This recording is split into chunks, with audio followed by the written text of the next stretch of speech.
Hey, how's it going, guys? I'm Eagle, and today I'm bringing you a 2v2 on Crater between Team AFK of Valinor and Akroz in the Striker and Helix versus Teamed Winged Walruses of Broadside and Tangibility. Broadside is in the Striker, and Tangibility is in the Helix as well.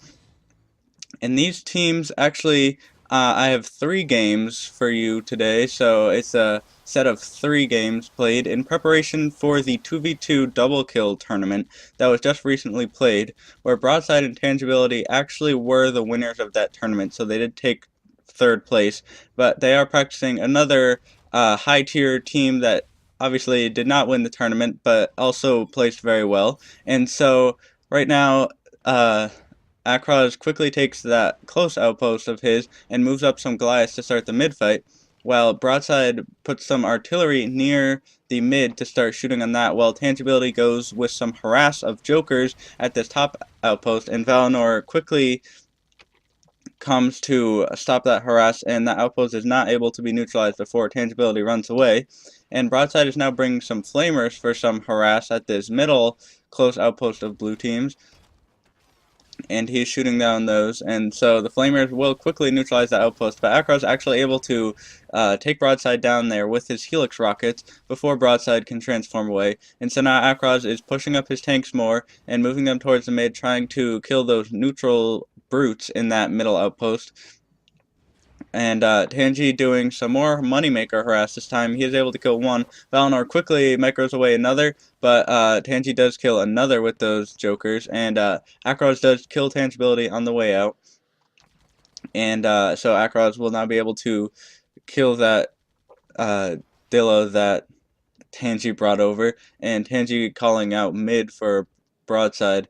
And Valinor now doing some flamer harass of his own, but just drops some flamers that will easily be killed with Broadside's sword, and Tangi also brings out some Jokers in defense, and so he is now putting some patrolling Jokers down here for some minimap awareness. So as you can see on this minimap here, you can see that if the blue team tries to cheese, they will be able to quickly, the carbon team will be able to quickly see because of those patrolling Jokers, and Tangibility actually ripping things up at the mid here of Blue's units. He's able to freely use those ground rockets to kill a lot of units, but Blue team now has some more tanks coming out, and so they now do have 7 Longhorn at this mid, while the Carbon team only has 2 Longhorns, and that artillery did go down. And Blue team now has taken control of this mid. There are still some neutrals that need to be killed, but Valinor actually takes out a Goliath. So blue team does have tech out in the field, and I do not believe that the carbon team has tech yet. And so blue team now has a good surround of this mid. Their tech is quite out in the open, and Tangi is trying to snipe it, and he might be able to actually get it, and he does before Valinor is able to pick that up. Tangi does pick that tech box off, and for whatever reason it was placed on the front lines. It was much safer behind that outpost, but there is now a great line of Archies out here, and the blue team does not have a Sonya out yet on the field because their tech was killed, so they can't actually build one. So these Archies are just going to rain down at this mid, and that Goliath might go down if it's not microed away, and this outpost, it does go down, and this outpost will quickly be neutralized, and Tangi is doing some damage to those Goliaths as well. And so all of these Archies are moving up, and blue team is now pulling back, and Broadside and Tangi going for a double, and they do collaborate to kill that tech pod once again as soon as it is placed out by the blue team.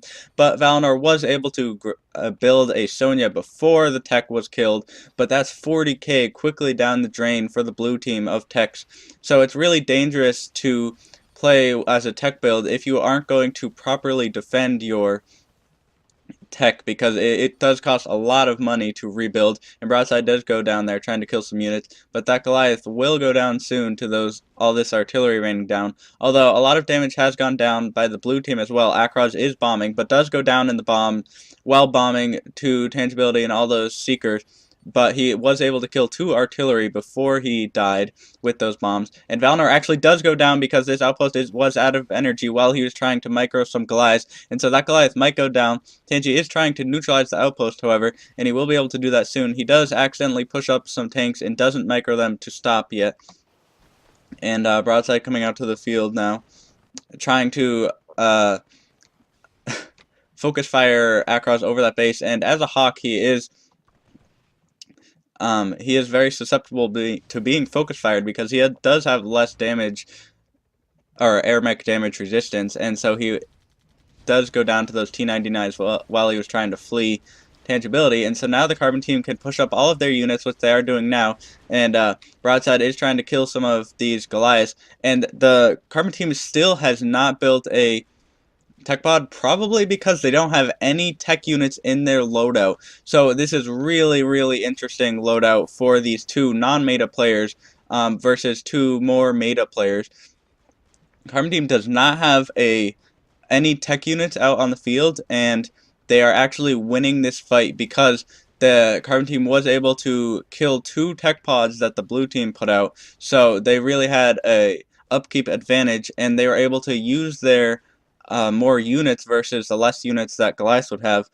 But as I was talking there about tech pods, the blue team was able to use some non-tech units themselves to neutralize his top outpost with 3 Gemini, and Valinor now bringing 4 Flamers, but some Carbon creeps do come down and go into this outpost before the Flamers can go in, and Valinor does go down Tangibility on the way out there, and so the Carbon team will be able to take this back. They just need one more creep, and they did bring some Dillos to finish up those Gemini as well, but they still have not taken this mid outpost. There's only 3 creeps in here, and Akroz was trying to snipe some, he was able to snipe a tank there, and Tangi going for some Moneymaker harass and try and get that credit upkeep less for the blue team, and he is able to snipe 2 before Valinor comes and chases him away. And Broadside is also trying to snipe off some units. He does have 3 Blaster Guardians as a striker, so he will be able to do a lot of damage with that Lexi Pilot, and he is able to transform and outmaneuver Valinor back to his base. And he does actually have 3 Boxers here at the base, so there are quite some high-level creeps coming out now. And so they are going to be able to fill up those Boxers, so it'll be interesting to see what they do with those. And Broadside going again for that snipe, and he is able to use his striker rockets to snipe down that tech pod. And once again, that is a 3rd tech pod down this game for the blue team. It's really detrimental when a tech pod goes down even once for a team, because they just lose so many credits. And 3 times is just insane. So the Carbon team is doing a great job of keeping the credit income in their advantage, and Broadside does bring down 2 Dillos to neutralize this bottom outpost of the blue teams, and Valinor does have 4 creeps, however, to quickly take it back, and does use his Lexi Striker to kill one of those Dillos, and some bunkered creeps going down.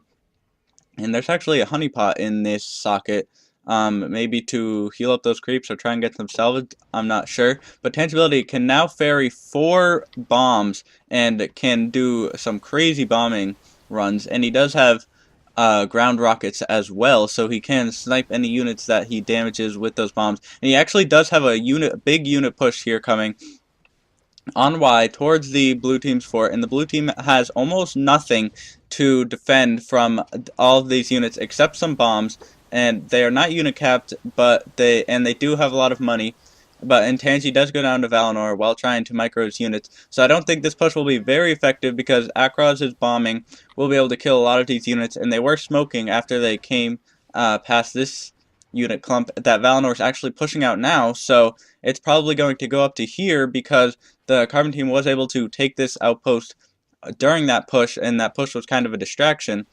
Although it is getting a lot of damage because Akroz was not able to kill those units, and Tangibility did respawn and was able to micro some of these units around, and now Tangi is finally coming to slash away with his sword, but they are down to almost a quarter of their health left. So that was a great push by the Carbon team, and they were able to neutralize this top house in the top outpost in the meantime, as well as this bottom outpost, while the blue team was trying to defend from that push, and they did not defend very well, and they don't have a lunchbox out on the field, although Akroz does have one in his loadout.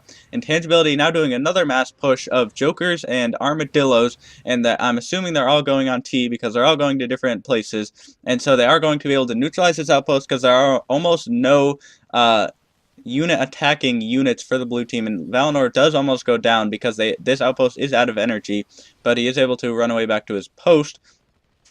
And so the Carbon team has surrounded this with Dillos and Jokers, and he's actually patrolling these Jokers to try and distract these tanks, that one tank at least, from killing all of Carbon's units. And so now they just need 3 creeps or infantry to come to this outpost, and they will have almost all of the map control. But they are actually pushing out again before they even have control of that outpost, which is a little interesting.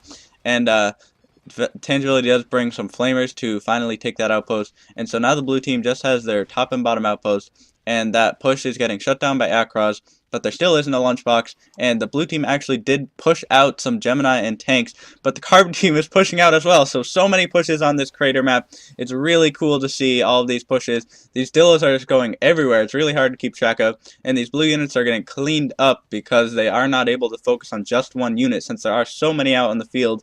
And the blue team is having a really hard time defending from all these pushes. They really are on their back foot. They're just responding to everything that Carbon does, and all of these Dillos and Jokers are able to finish off the blue team. Very good game. So Tangibility and Broadside do take this 2v2 on Crater, a great precursor to one of the other greatest Crater games I've seen that happened during the tournament. So this was a great game, and I will see you guys later. Thanks for watching.